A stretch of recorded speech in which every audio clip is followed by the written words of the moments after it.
नमस्कार दोस्तों, आप सभी का हमारे YouTube चैनल में स्वागत है। अगर आपका सपना है यूपी टेट को क्वालिफाई करना या टीचर एग्ज़ाम्स को क्वालिफाई करना, तो आप बिल्कुल सही जगह पर आ गए हैं। आज से हम आपकी CDP की यानी चाइल्ड डेवलपमेंट पेडागोजी की क्लासेस स्टार्ट करने जा रहे हैं, जो कि मेन फोकस हमारा यूपी टेट 2026 के लिए है। मेरा प्रयास रहेगा कि आपको इन क्लासेस में एग्ज़ाम ओरिएंटेड आपको जितने भी टॉपिक्स हैं प्रोवाइड कराए जाएँ, ताकि आप सभी का यूपी टेट क्लियर हो जाए। मेरा प्रयास आपका पूर्ण रूप से यही रहेगा कि आप सभी के कम से कम 30 में से 26-27 नंबर CDP में आ जाएं। बाकी आप सभी हमारा मोटिवेशन बढ़ाते रहिएगा। मोटिवेशन बढ़ाने के लिए आप सभी मेरे चैनल में कमेंट करिए, चैनल को शेयर करिए, लाइक करें एंड सब्सक्राइब करें। बाकी जैसे आपकी डिमांड रहेगी, जिन भी सब्जेक्ट्स को लेकर के, जिन टॉपिक्स को लेकर के आप मुझे कमेंट कर दीजिएगा, मैं आपको उन टॉपिक को क्लियर करने का प्रयास करूँगा। चलिए फिर बिना किसी देरी के आज हम शुरू करते हैं चाइल्ड डेवलपमेंट का पहला टॉपिक हमारा। देखिए, जैसे कि मैंने आपको बता दिया कि मेरा मेन फोकस किस पे रहेगा, टीचिंग एग्ज़ाम पे रहेगा। तो बाकी जो भी आप एक्सपेक्ट करते हो वैसा आप बता दीजिएगा कि आपको जो भी टॉपिक्स पढ़ने हो, जिनमें भी आप मुझे बिल्कुल बता सकते हैं। तो चलिए, सबसे पहले आज हम लोग स्टार्ट करेंगे चाइल्ड डेवलपमेंट। चाइल्ड डेवलपमेंट है क्या? अब चाइल्ड डेवलपमेंट को समझने से पहले मैं एक काम करता हूँ, पहले आपको विकास क्या है बताता हूँ। Development, what do you mean by development? देखिए, जो हमारा डेवलपमेंट है ये एक निरंतर चलने वाली प्रक्रिया होती है। निरंतर चलने का मतलब यानी गर्भ से लेकर कब्र तक चलती है, वोम टू टोम जिसको हम लोग बोलते हैं। यह एक निरंतर चलने वाली प्रक्रिया है। बहुत सारे परिवर्तन आप अपने शरीर में या ब्रेन में ठीक चेंजेस आप देखते रहते हो, यानी विकास होता रहता है। अब देखिए, मेन जो हम लोग विकास हमारा टॉपिक है, ये हम लोग ग्रोथ और डेवलपमेंट जब साथ में पढ़ेंगे वहाँ पढ़ते हैं। अभी हम सीधा मेन टॉपिक पे आते हैं।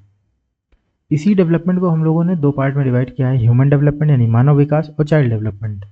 मानव विकास जो हमारा है ये बर्थ टू डेथ चलता है, और बाल विकास हमारा कि सीधी सी बात है कि जो हमारा बाल बच्चा होता है, बच्चा हमारा एडोलसेंस तक यानी किशोरावस्था तक ही बच्चा कहलाया जाता है। तो गर्भ दान से लगाकर किशोरावस्था तक जो हमारी प्रक्रिया चलती है, जो अवस्था चलती है, वो हमारी बाल विकास होती है। सबसे पहले मानव विकास देख लेते हैं क्या है। मानव विकास में हम physical, cognitive, emotional, social growth में जो हमारे चेंजेस होते हैं इंडिविजुअली, उनको हम लोग देखते हैं, यानी शारीरिक, संज्ञानात्मक, भावात्मक और सामाजिक विकास में परिवर्तन देखते हैं, जो कि एक आजीवन प्रक्रिया चलने वाली है। इसमें हमारे जैविक रूप भी शामिल होते हैं, जैसे परिपक्व हम होते रहते हैं, हम अनुभव करते हैं, कोई चीज़ को सीखते हैं, ठीक उनके सभी के अलग अलग माध्यम से होते हैं। ठीक, जैसा कि अब आप देखेंगे कि ह्यूमन डेवलपमेंट मानव विकास में एक जटिल आजीवन प्रक्रिया है। जैसे मैंने आपको कई बार बताया कि आजीवन प्रक्रिया है, यानी जीवन से लेके अंत तक, यानी जन्म से लेके अंत तक चलती रहती है प्रक्रिया। इसमें कई सारे हमारे इससे प्रभावित होने वाले कारक जो हैं, जैसे परिपक्वता हमारी प्रभावित होती है, कि मैचुरेशन हमारी होती है, जैविक विकास हमारा बायोलॉजिकल ग्रोथ होती है। जैसे मान लो हम छोटे से थे, ठीक, जैसे कि आप इस ग्राफ में देख पा रहे हो, बच्चा छोटा था, छोटा होता तो बड़ा हो गया, बड़े होते तो बूढ़ा हो गया। तो हमारा क्या है, ये प्रकार का मानव विकास ही तो है। इसमें सीखना हमारा प्रभावित होता है कि हम, आप देख रहे होंगे, आप जैसे जैसे कुछ जैसे ऐसे भी यहाँ पे होंगे हमारे चैनल को जो देख रहे होंगे, जो ऑलरेडी गवर्नमेंट टीचर होंगे, लेकिन जैसा कि हमारे गवर्नमेंट ने बोला है यूपी टेट को पास करना है, तो वो भी देख रहे होंगे, तो वो भी क्या कर रहे हैं, सीख रहे हैं, कुछ अनुभव कर रहे हैं, कुछ नया सीख रहे हैं। ठीक, बाकी पर्यावरण संस्कृति पे प्रभावित होती है और सामाजिक संबंध में हमारे प्रभावित होते हैं। उसके बाद हम लोग आते हैं बाल विकास, ठीक, चाइल्ड डेवलपमेंट। चाइल्ड डेवलपमेंट में देखिए, चाइल्ड साइकोलॉजी अलग है आपकी, जिसे हम बाल मनोविज्ञान पढ़ते हैं, उसी के अंदर हमारा बाल विकास आता है। पहले चाइल्ड साइकोलॉजी क्या होती है, जैसे कि पहले गर्भावस्था से लेकर किशोरावस्था तक बालकों का अध्ययन जो हमारा होता है, बाल विकास कहलाता है। चाइल्ड साइकोलॉजी में हम लोग mental, physical, social, linguistic, moral development, इन सभी प्रकार के विकास का अध्ययन होता है। बाल मनोविज्ञान वह विज्ञान है जो बच्चों के मानसिक, शारीरिक, सामाजिक, भाषाई और नैतिक विकास का अध्ययन करता है। ये वर्ग हैं, इनका पूरा नाम लॉरा ई वर्ग है। चाइल्ड साइकोलॉजी को बाल मनोविज्ञान व्यवहार का विज्ञान कहा इन्होंने, बालकों के व्यवहार का अध्ययन करना, ऐसा इन्होंने बर्क ने बोला था। काफ़ी इजी डिफिनीजन है कि बाल मनोविज्ञान व्यवहार का विज्ञान है जो बालकों के व्यवहार का अध्ययन करता है। देखिए चाइल्ड साइकोलॉजी की डिफिनीशन अलग दी है और चाइल्ड डेवलपमेंट की लॉरा ई बर्क ने डिफिनीशन अलग दी है। तो आपको डिफिनीशन पे फोकस करना होगा क्योंकि फैक्चुअल आपसे क्वेश्चन आते हैं यूपी टेट में। तो बाल मनोविज्ञान व्यवहार का विज्ञान है जो बालकों के व्यवहार का अध्ययन करता है, लॉरा ई बर्क ने बोली। ये अमेरिका की थी, ये एक लेडी थी। इन्हें आधुनिक बाल विकास विशेषज्ञ भी कहा गया, स्पेशलिस्ट थी इसमें। इनकी एक फेमस बुक थी चाइल्ड डेवलपमेंट और इन्फेंट्स चिल्ड्रंस एंड एडोलसेंट्स, जो कि इनकी काफ़ी फेमस बुक थी। इसमें शैक्षिक दृष्टि से बाल मनोविज्ञान को पढ़ाने में प्रसिद्ध हैं, ठीक, काफ़ी प्रसिद्ध थी, उसकी वजह से ही इन्होंने अपनी ये बुक बताई। जो बाल मनोविज्ञान को पढ़ाने में तो ये प्रसिद्ध थी, लेकिन इनको हम लोग बाल मनोविज्ञान का जनक नहीं बोलते हैं। बाल विकास के समग्र दृष्टिकोण पर ये जोर देती हैं, जैसे कि जैविक, मनोवैज्ञानिक, पर्यावरणीय कार्य, यानी जितने भी हमारे कारक होते हैं उन पर फोकस करती हैं। और बाकी जिनको टेक्स्ट बुक करने मैंने आपको बता ही दिया है, चाइल्ड डेवलपमेंट जो कि काफ़ी पॉपुलर थी टीचर और स्टूडेंट के बीच में। अब देखिए कुछ मनोवैज्ञानिक के बारे में पढ़ते हैं, ठीक, जो फेमस मनोवैज्ञानिक हमारे हैं उनके बारे में हम लोग एक बार थोड़ा सा ध्यान दे लेते हैं। पहले थे ग्रैंडविले स्टैनले हॉल, इनको स्टैनले हॉल के नाम से भी जानते हैं हम लोग, सीधा खाली स्टैनले हॉल भी बोलते हैं। इनका जन्म 1 फरवरी 1844 यानी 1844 में हुआ। इनकी मृत्यु 24 अप्रैल 1924 में हुई। ये अमेरिकन साइकोलॉजिस्ट थे। इनको एडोलसेंट साइकोलॉजी और डेवलपमेंट साइकोलॉजी के फादर कहा गया है। स्टैनले हॉल को किशोर मनोविज्ञान या विकासात्मक मनोविज्ञान का जनक माना जाता है। उसके बाद आप क्या आएंगे, अच्छा इन्होंने देखिए इनके कुछ इंपॉर्टेंट पॉइंट्स हैं जो कि आपको इनको वैसे आपको मैंने वहाँ डिक्टेट कर दिया कि इनको फादर बोला गया है, ठीक है। अमेरिका के मनोवैज्ञानिक थे। इन्होंने वैज्ञानिक अध्ययन को बढ़ावा दिया है, ठीक। उस अध्ययन में बाल अध्ययन आंदोलन के जनक के रूप में भी इनको जाना जाता है। लेकिन जैसा कि मैं आपको बताऊं कि देखिए चाइल्ड डेवलपमेंट में चाइल्ड डेवलपमेंट जो आपका है, ठीक, बाल विकास, वहाँ पे आपको आधुनिक जो बाल मनोविज्ञान के जो प्रमुख माने जाते हैं उनको जीन पियाजे को माने जाते हैं। देखिए जनक या योगदान करता तो बहुत सारे हैं, लेकिन अगर आप देखोगे आधुनिक बाल मनोविज्ञान के जनक तो उनको जीन पियाजे को माना जाता है। ये बाल मनोविज्ञान। उसके बाद आपका आएगा पेडागोजी। पेडागोजी क्या है, जैसे आप बोलते हैं ना चाइल्ड डेवलपमेंट पेडागोजी, तो चाइल्ड डेवलपमेंट में अगर आप देखोगे तो किसको मेन फोकस माना गया है, पियाजे पे फोकस किया गया है। लेकिन जो पेडागोजी है, ठीक है, वो फादर ऑफ पेडागोजी हम लोग किसको बोलते हैं, जॉन हेनरिच पेस्टोलॉजी को। इनका शॉर्ट नेम है पेस्टोलॉजी। 12 जनवरी 1746 1746 में ज्यूरिच स्विट्जरलैंड में इनका जन्म हुआ था और 17 फरवरी 1827 में 1827 में 81 की उम्र में ब्रूक स्विट्जरलैंड में इनकी मृत्यु हो गई थी। इनको फादर ऑफ पेडागोजी बोलते हैं, शिक्षा शास्त्र के जनक इनको बोलते हैं। हेनरी पेस्टोलॉजी, इन्होंने शिक्षा के योगदान और दर्शन में भी, दर्शन शास्त्र में भी इनको काफ़ी प्रमुख इनकी भूमिका रही है। तो आधुनिक शिक्षा के पिता के रूप में इनको जाना जाता है।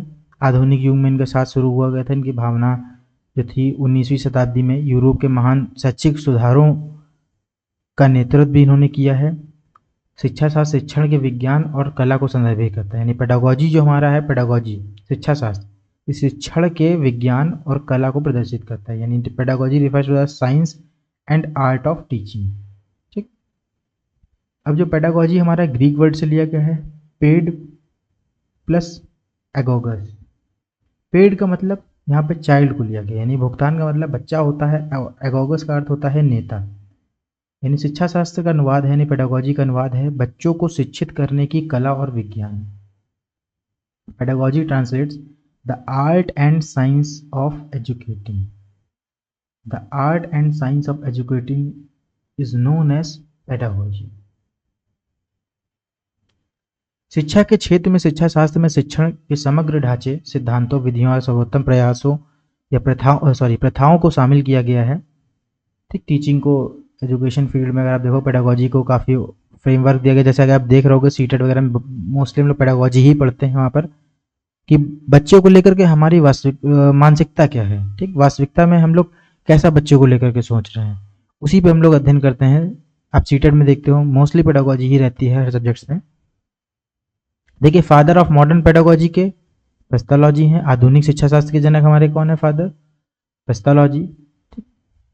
बाकी इन्होंने कई सारे करिकुलम डिज़ाइन किए, रणनीतियाँ बनाई, ठीक, मूल्यांकन करने के नई नई पद्धतियाँ लाए। बाकी जो अगले हमारे मनोवैज्ञानिक है वो जीन पियाजे हैं, जो कि बहुत मोस्ट इंपॉर्टेंट है।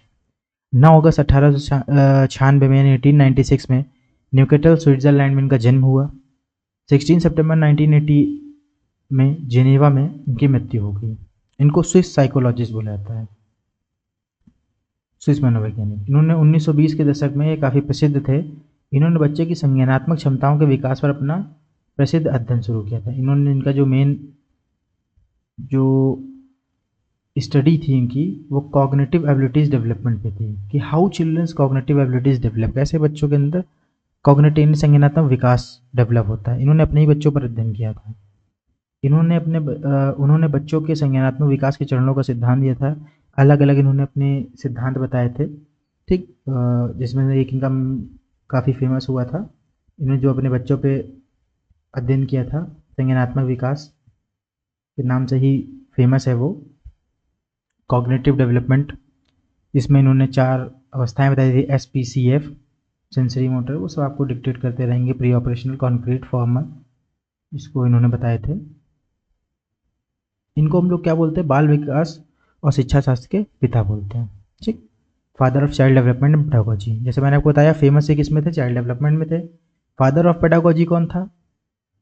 पेस्थोलॉजी थे। लेकिन father of child development and pedagogy whole के जब बोलते हैं, बाल विकास और शिक्षा शास्त्र के जनक जीन पियाजे हैं। बाल मनोविज्ञान को वैज्ञानिक रूप से सबसे पहले प्रस्तुत करने वाला मनोवैज्ञानिक जीन पियाजे ही थे। अगर आप बोलोगे फादर ऑफ मॉडर्न साइकोलॉजी आता है, तो भी आप जीन पियाजे ही बताएंगे। अब गीजूभाई बाधेका कौन थे? देखिए, आपके गीजूभाई बाधेका थे। देखिए, अगर आप चाइल्ड डेवलपमेंट को बोलोगे, वैज्ञानिक शुरुआत तो यूरोप और अमेरिका से हुई थी, लेकिन भारत में लाने वाले कौन थे? गीजूभाई बाधेका थे। इनका जन्म 15 नवंबर 1885 में हुआ था, सिटल, ब्रिटिश इंडिया में। और 23 जून 1939 में, यानी 53 की एज में, 53 की एज में भावनगर, गुजरात में इनकी मृत्यु हो गई थी। इन्होंने एजुकेशन अपना काफ़ी अच्छा रोल दिया था। इन्हें भारत में बाल विकास का जनक माना जाता है, जिन्होंने बच्चों का गांधी, बाल शिक्षा के वास्तुकार के रूप में भी जाना जाता है। इन्हें हम क्या बोलते हैं? गांधी ऑफ चिल्ड्रन या Gandhi's of children and the architect of child education भी इनको बोलते हैं। 1920 में बाल मंदिर की स्थापना इन्होंने की, जो कि इन्होंने शिक्षा पद्धति मॉन्टेसरी से प्रभावित होकर के की थी, कि मॉन्टेसरी जो विधि हमारी होती, मारिया मॉन्टेसरी से प्रभावित होकर के उन्होंने जो विधि अपनाई थी, उससे प्रभावित होकर के इन्होंने बाल मंदिर की स्थापना की थी 1920 में। इनका जो कंट्रीब्यूशन, वही 1920 में बाल मंदिर नामक एक बाल केंद्रित विद्यालय की स्थापना करी थी। बाकी जो पाइनियर अर्ली चाइल्डहुड एजुकेशन का जो स्टार्टिंग, प्रारंभिक बचपन, यानी ECCE जो आप पढ़ते हो, अर्ली चाइल्डहुड केयर एजुकेशन, इसकी जो बोलने वाले, इसकी शुरुआत करने वाले, इसको बताने वाले शुरुआत में गीजूभाई बाधेका ही थे, जो हमारे भारत में उन्होंने इस बात को कहने की क्षमता रखी थी कि आप इस तरीके से बच्चों को पढ़ाया जाए, ताकि हमारा बच्चों का, छोटे बच्चों का, जो इसको ECCE के नाम से भी जानते हैं, उस पर हमारा मेन फोकस होना चाहिए। जैसे आप देख रहे हैं, चाइल्ड डेवलपमेंट है, बच्चे अलग अलग प्रकार का विकास देख रहे हैं। कोई बच्चा मैथ्स में अच्छा होता है, कोई रोल प्ले में अच्छा होता है, कोई डांस में, मूवमेंट में, तो हर एक प्रकार में इंडिविजुअली अगर बच्चे में आप देखोगे, विकास अलग अलग होता है, ठीक। अभी आप बाल मनोवैज्ञानिक पढ़ रहे थे, बाल मनोविज्ञान। अब आप आते हो बाल विकास में। बाल विकास आवश्यकता क्यों है? भाई, राष्ट्र निर्माण की आधारशिला है हमारी, व्यक्तित्व का समग्र विकास करता है, क्षमताओं का अधिकतम विकास करता है, स्वस्थ और संतुलित जीवन बिताता है, समाज को बेहतर योगदान देता है। जैसे आज के बच्चे कल का हमारे भविष्य हैं, ठीक।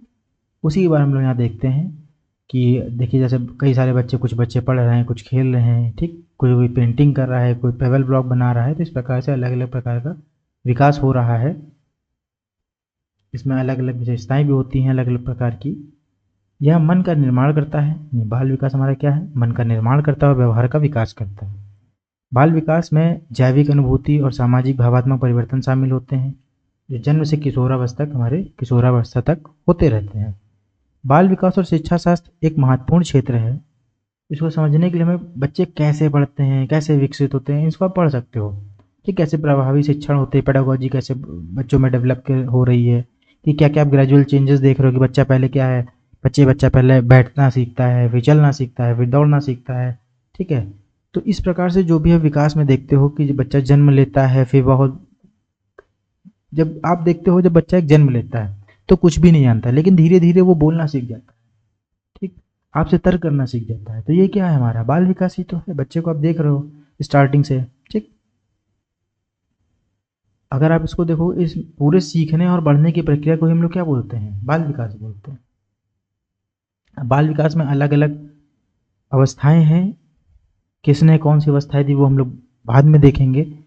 जो जनरली हमारे जैसे गर्भाधान होता है, कॉन्सेप्शन होता है, ये 9 मंथ बिफोर बर्थ होता है, यानी बर्थ से पहले जो 9 महीने होते हैं उसको कॉन्सेप्शन बोलते हैं। प्रीनेटल डेवलपमेंट, यानी उसके बाद प्रीनेटल डेवलपमेंट होता है, एम्ब्रियोनिक स्टेज आती है, इस प्रकार के स्टेज उसके अंदर आते हैं गर्भधारण के समय, ठीक। इसको जन्म से पूर्व विकास बोलते हैं। फिर नियोनेट होता है, नवजात शिशु जब बच्चा जन्म लेता है 14 दिन तक नवजात रहता है, बहुत संभाल के बच्चे को रखना पड़ता है, बहुत संभाल के गोद लेना पड़ता है। उसके बेबीहुड शैशवावस्था आती है, जो 2 वीक से 2 साल हमारी स्टार्ट लगभग हो जाता है। फिर चाइल्डहुड आता है, फिर किशोरावस्था आता है। बाल विकास 18वीं शताब्दी में पेस्थोलॉजी प्रेजेंट किए थे। फर्स्ट साइकोलॉजिकल डिस्क्रिप्शन जो दिया था बाल विकास पे, वो पेस्थोलॉजी में थे 18वीं शताब्दी में। इस साइकोलॉजी डिस्क्रिप्शन में उन्होंने बताया था 3 चीज़ें। अधिगम हम कैसे सीखते हैं, हेड से, हैंड से और हर्ट से। हेड, हैंड और हर्ट, यानी सिर से यानी बुद्धि से, हैंड से यानी साइकोमोटर्स को। अच्छा देखिए, यहाँ पे इन्होंने सिर्फ हेड, हैंड और हर्ट बोला, और ब्लूम टेक्सोनॉमी हेड को कॉग्निटिव से अटैच किया, हर्ट को अफेक्टिव बताया, हैंड को साइकोमोटर या कनेक्टिव बताया। हेड यानी कॉग्निटिव, यानी संज्ञान, हम सोच करके कोई चीज़ बोलते हैं। जो विकास हमारा हो रहा है वो सोच करके हो रहा है, बुद्धि में हो रहा है। कॉग्निटिव यानी हेड में। अफेक्टिव, जब हम अध्ययन करते हैं तो हम दिल से कुछ सोचते हैं, ये हमारी फीलिंग्स आती हैं, विकास होता है। अधिगम आप करते हो तो फीलिंग्स, जैसे आप किसी टीचर से पढ़ रहे हो तो फीलिंग्स ही तो हैं, आप बाई हार्ट उनसे टच करते हो। ये टीचर अच्छा पढ़ा रहा है, ये टीचर खराब पढ़ा रहा है, ये इनका प्रेजेंटेशन का तरीका अच्छा नहीं है, इनका प्रेजेंटेशन का तरीका अच्छा है, जुड़ने का प्रयास करते हो तो आप इफेक्टिव होते हो उनसे। साइकोमोटर, जिसको हम लोग लर्निंग बाय डूइंग के नाम से भी जानते हैं, करके सीखना, हैंड्स के द्वारा, ठीक। जैसे अगर आप देखोगे पेडागोजी ही पढ़ते हो, सीटेट का जब आप एग्जाम दिए होगे तो आपने देखा होगा, पहले आप हेड से सोचते हो, दिमाग से सोचा आपने, देन फिर क्या किया, हार्ट से उसको इफेक्टिव, यानी इफेक्टिव रूप से क्या करते हो, टॉपिक आपने पढ़ा, देखा बच्चे के लिए क्या अच्छा होगा, इफेक्टिव दिल से सोचते हो बच्चे के लिए क्या अच्छा है, वही हम टिक लगाएं। फिर हैंड, फिर गोला भरते हो, तभी तो पास हो पाते हो। तो हेड है, हार्ट एंड हैंड। इसमें जैसे मैंने आपको बताया था पहले ही कि जो वर्ग थी, इन्होंने बाल मनोविज्ञान की परिभाषा अलग दी थी, बाल विकास परिभाषा अलग। अब यहाँ पर बाल विकास की जो परिभाषा है आपकी, व्यक्ति की जन्म पूर्व अवस्था से परिपक्वता तक होने वाली सभी परिवर्तनों को स्पष्ट किया जाता है। ये वर्ग ने बोला था। आपको इतना याद रखना है, जन्म पूर्व अवस्था से परिपक्वता तक होने वाले सभी परिवर्तन वर्ग के द्वारा बताए गए थे। जेम्स ब्रूनर ने क्या बताया था, जन्म से परिपक्वता तक विकसित हो रहे मानव का अध्ययन।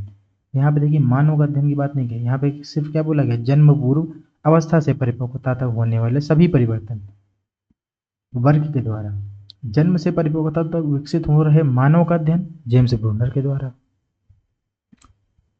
फिर रिक के अनुसार, रिक ने क्या था, development is gradual and slow process. Gradual and slow process की बात आएगी तो किसने बोला, रिक ने बोला। यानी विकास एक क्रमिक और मंद गति से चलने वाली प्रक्रिया है, यानी धीमे भी चलती है, अचानक जैसे आप देखते हो किसी बच्चे को बोलते हो अरे तुम्हारी तो हाइट ही नहीं बढ़ रही है, फिर अचानक से 2 साल में मिलते हो अरे तुम इतने लंबे हो गए, तो क्या है, वो ग्रेजुअल चेंजेस थे। और जब आप किसी को सामने रेगुलर देख रहे हो तो वो उसमें वो क्या लगेगा, स्लो चेंजेस चल रहा है, यानी स्लो प्रोसेस चल रहा है।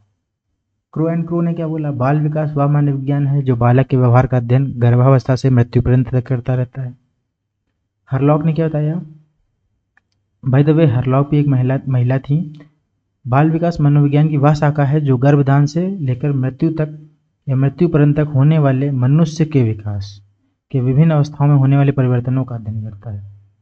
बाल मनोविज्ञान विकास का विज्ञान है जो बालक के व्यवहार का अध्ययन गर्भावस्था से मृत्यु पर्यंत तक करता है। लेकिन वो आपका क्रो एंड क्रो जब बोल देगा बाल विकास मृत्यु से लेकर गर्भाधान से लेकर मृत्यु पर्यंत तक होने वाले मनुष्य के विकास के विभिन्न अवस्थाओं में होने वाले परिवर्तन का अध्ययन। तो हर लौका देंगी। अब बाल विकास की आवश्यकता क्या होती है, क्यों नीड है हमारी बाल विकास पढ़ने की, या बाल विकास की आवश्यकता ही क्यों है? तो बालकों के स्वभाव को समझना, ठीक, उनमें सही शिक्षण पद्धतियाँ, शिक्षा उपयोगी हो, बालकों में शिक्षण एवं शिक्षा में उपयोगी होती है, इसलिए हम लोग पढ़ाते हैं, पढ़ते हैं। बालकों के विकास को समझने में सहायक, ठीक, यानी बच्चों में क्या क्या विकास हो रहे हैं, चेंजेस हो रहे हैं, उनको सहायक हेल्प मिलती है हमें। बालकों के लिए एक अच्छा वातावरण बनाने में हमें हेल्प मिलती है, चाइल्ड डेवलपमेंट, ठीक। बालकों के व्यक्तित्व विकास को समझने में उपयोगी होती है चाइल्ड डेवलपमेंट। और बालकों के व्यक्तित्व व्यवहार के नियंत्रण में सहायक होती है, यानी हम बच्चों को नियंत्रित कर सकते हैं कि बच्चा इस तरीके से प्रेजेंट कर रहा है तो बच्चा आगे जाके क्या बनेगा, तो ये भी आपका क्या है। बाकी हम लोग जैसे बताया, देखिए आ गया बाल निर्देश में सहायक, कि बच्चे को हम लोग डायरेक्शन दे सकते हैं सही। एड्स इन फिजिकल डेवलपमेंट, शारीरिक विकास में सहायक कर सकते हैं। Helpful in predicting child behaviour, बाल व्यवहार में संबंध में पूर्व कथन करने में सहायक होता है कि बच्चा पूर्व कथन कर सके, ठीक, प्रिडिक्शन लगा सके, जैसे कि ये आगे जाके डॉक्टर बनेगा, इस प्रकार से। Helpful in building a happy family life, अच्छा सुखी परिवार बनाने के लिए सहायक होती है। मेंटल और इंटेलेक्चुअल डेवलपमेंट, यानी मानसिक एवं बुद्धि विकास में सहायक होती है। सोशल और इमोशनल, वही PCSE आपके जो हमारे होते हैं ब्रॉड डोमेन, सभी में सहायक होती है आपकी। फिजिकल, कॉग्निटिव, सोशल, इमोशनल, सभी चीज़ों में सहायक होती है। शिक्षा की नींव मजबूत करने में सहायक होती है और समाज और राष्ट्र के विकास में सहायक होती है। बाल विकास के क्षेत्र क्या हैं? यह जन्म पूर्व काल से लेकर बाल्यावस्था और किशोरावस्था तक के मानव विकास के विभिन्न चरणों का अध्ययन। इसका क्षेत्र जैसे मैंने आपको स्टार्टिंग में बता दिया था कि ह्यूमन डेवलपमेंट का क्षेत्र कहाँ से कहाँ तक है, मृत्यु तक। लेकिन बाल विकास से कहाँ तक है, किशोरावस्था तक, ठीक। यानी किशोरावस्था के बाद बाल विकास हम नहीं पढ़ोगे, उसके बाद मानव विकास हमारा स्टार्ट हो जाता है। बाल विकास बच्चा कब तक, बच्चे को आप बच्चा कब तक बोलोगे, 18 की उम्र तक बोलोगे, बहुत ज़्यादा 19 की उम्र तक बोल लोगे। 25 साल तो हमारा एडल्टहुड में आ जाएगा, उसको बच्चा थोड़ी ना बोलोगे 25 साल के इंसान को, ठीक। बाल विकास में जो हमारे, जैसे मैंने आपको बताया, डोमेन होते हैं फिजिकल, कॉग्निटिव, सोशल, ठीक, इमोशनल, इंटेलेक्चुअल, बाकी जितने भी हमारे डोमेन्स आते हैं, ब्रॉड डोमेन हमारे PCSE ही होता है, फिजिकल, कॉग्निटिव, सोशल, इमोशनल। बाकी बहुत सारे डोमेन है, जैसे मेंटल हो गया, इमोशनल हो गया, इंटेलेक्चुअल हो गया, लैंग्वेज डेवलपमेंट हो गया, इनमें आप, ये भी इनका एरिया होता है बाल विकास का क्षेत्र। Study of various abnormalities of children, बालकों के विभिन्न असमानताओं का अध्ययन करते हैं हम लोग इसके अंदर, ठीक। जैसे कि बच्चों के विकास में आने वाली असमानताओं और विकृतियों को पहचान और उनके समाधान अध्ययन किया जाता है। मेंटल हेल्थ साइंस, यानी मानसिक स्वास्थ्य विज्ञान का अध्ययन होता है, यानी बच्चों के अंदर मानसिक स्वास्थ्य से जुड़ी समस्याओं और उनके उपचार का मनोवैज्ञानिक तरीकों से अध्ययन किया जा सकता है कि बच्चों में प्रॉब्लम क्या है, बच्चों की बुद्धि लब्धि कितनी है, बच्चे क्या सोचते हैं, इमोशनली कितने टीचर से अटैच रहते हैं, कितने नहीं रहते हैं। Student of child behaviour interactions, बाल व्यवहारों और अंतः क्रियाओं का अध्ययन है। बच्चों के विभिन्न व्यवहारों और सामाजिक अंतः क्रियाओं और उनके कारणों से विश्लेषण किया जाता है। स्टडी ऑफ चिल्ड्रंस इंटरेस्ट, बालकों की रुचियों का अध्ययन होता है। विभिन्न आयु वर्ग में बच्चों की रुचियां और उनकी पसंद नापसंद का पता लगाया जा सकता है। बालकों को विभिन्न मानसिक प्रक्रियाओं का अध्ययन होता है। अधिगम, कल्पना, चिंतन, तर्क, स्मृति, प्रत्यक्षीकरण और मानसिक प्रक्रियाओं का अध्ययन किया जाता है, यानी learning, imagination, thinking, reasoning, memory, perceptions, ये सब चीज़ों का अध्ययन हम बाल विकास के क्षेत्र के अंदर करते हैं। Studies of individual differences of child, बालकों के व्यक्तित्व भिन्नताओं का अध्ययन, कि प्रत्येक बच्चे में कितनी किस किस प्रकार की भिन्नताएं आती हैं। हर एक बच्चा समान नहीं होता है, जैसे कि मैंने आपको स्टार्टिंग बताया। सभी बच्चे समान नहीं होते, सभी का विकास की दर अलग अलग होती है। कोई जल्दी बड़ा होता है, कोई जल्दी धीरे बड़ा होता है। धीरे बड़े होने में किसी की हाइट बहुत तेज़ी से बढ़ती, किसी की हाइट थोड़ा धीरे धीरे बढ़ती, लेकिन एक समय सीमा होती है कि ऐसा नहीं कि अगर आप देखोगे कि 30 साल की उम्र में भी हाइट बढ़ रही, ऐसा नहीं है, ठीक। बालकों के व्यक्तित्व का मूल्यांकन हम लोग देखते हैं। बच्चों के व्यक्तित्व विशेषताओं मूल्यांकन का मापन किया जाता है यहाँ पर। चाइल्ड पेरेंट रिलेशनशिप, बालक अभिभावक संबंधों का अध्ययन होता है। Studies of factor affecting child development, बाल विकास प्रभावित करने वाले तत्व होते हैं, ठीक, जैसे कि आनुवांशिकता हो गया, वातावरण हो गया, शिक्षा हो गया, पोषण हो गया। नहीं, अगर बच्चे को सही वातावरण आप नहीं दोगे तो बच्चे का विकास अच्छा नहीं होगा, या बच्चे में आनुवांशिकता में कोई कमी हो, जेनेटिक डिसऑर्डर कुछ हो, तो बच्चों का विकास भी रुक सकता है। या उनको बच्चों को सही से पोषण ना दो। एग्जाम्पल ले, मिड डे मील क्यों चलाया जाता है, ताकि बच्चों को सही पोषण मिले। जब बच्चों को सही पोषण मिलेगा तो बच्चे सही से पढ़ पाएंगे घर में, क्योंकि देखिए अगर आप गवर्नमेंट स्कूल में देखोगे, जो बच्चे हमारे विलेज से आते हैं उनको सही पोषण नहीं मिल पाता है, जिसकी वजह से वो नहीं पढ़ते हैं, कमज़ोर हो जाते हैं, प्रॉब्लम्स क्रिएट होती हैं, जिसकी वजह से उनका पढ़ने में मन नहीं लगता है। तो इसीलिए पोषण की कमी भी एक मुख्य कारण है। ठीक, विकास का रुक जाना है, विकास का ना होना, बाकी सामाजिक सांस्कृतिक की बहुत सारी सामाजिक रीतियाँ, जैसे पहले बताई जाती कि लड़कियां बाहर पढ़ने नहीं जाएंगी, तो ये सब हमारे क्या हैं, सामाजिक ही बैरियर्स तो हैं, समाज की तरह लगाए हुए बैरियर्स ही तो हैं। ठीक, अब बाकी आज का पूरा कंक्लूजन क्या है, बाल विकास न केवल एक बच्चे के लिए है बल्कि पूरे समाज और राष्ट्र के लिए अत्यंत आवश्यक है। ऐसा नहीं होता है कि बच्चा सीधा बड़ा हो जाता है, हर एक इंसान पहले बच्चा होता है, फिर धीरे धीरे उसकी उम्र बढ़ती जाती है, यानी बाल विकास सभी इंसान उसी अवस्थाओं से गुजरे हुए हैं। ऐसा नहीं कि कोई सीधा किशोरावस्था में आ गया, सभी गर्भाधान से लगा करके धीरे धीरे धीरे धीरे जैसे उम्र बढ़ती जाती है वैसे मृत्यु की ओर जाते रहते हैं। ठीक, ये बल्कि पूरे समाज और राष्ट्र के लिए अत्यंत आवश्यक है। इसके पूरे परिवार, स्कूल, सरकार और समाज सभी की सामूहिक जिम्मेदारी है बच्चों को सुरक्षित, स्वस्थ और सहायक वातावरण प्रदान करें। यानी अगर आप बच्चों को सही वातावरण नहीं प्रदान करोगे, बच्चों को स्वस्थ नहीं रखोगे, तो बच्चों का विकास रुक जाता है। तो मेन फोकस आपका यहाँ पे क्या करना है, बच्चों का विकास। यहाँ पे आपका पहला टॉपिक शॉर्ट में थोड़ा सा, वैसे तो मैंने काफ़ी ब्रीफली आपको समझाया है, बाकी आपका यहाँ पर टॉपिक कंप्लीट हो गया है। उसके बाद जो नेक्स्ट वीडियो हम लाएंगे वो आपकी ग्रोथ को लेकर के लाएंगे, वृद्धि क्या है। उसके बाद हम लोग विकास में आएंगे, फिर वृद्धि और विकास में अंतर पढ़ेंगे। तो आपको जैसे भी मेरी वीडियो लगे आप लाइक करिएगा, सब्सक्राइब करिएगा और हमारे यूट्यूब चैनल को ज़्यादा से ज़्यादा शेयर करिएगा और मोटिवेशन बनाए रखिएगा, मतलब मेरा मोटिवेशन बढ़ाते रहिएगा ताकि आपको मैं ज़्यादा से ज़्यादा एग्ज़ाम ओरिएंटेड वीडियोस प्रोवाइड कर पाऊँ। चलिए, बहुत बहुत थैंक यू आप सभी का हमारे चैनल से जुड़ने के लिए।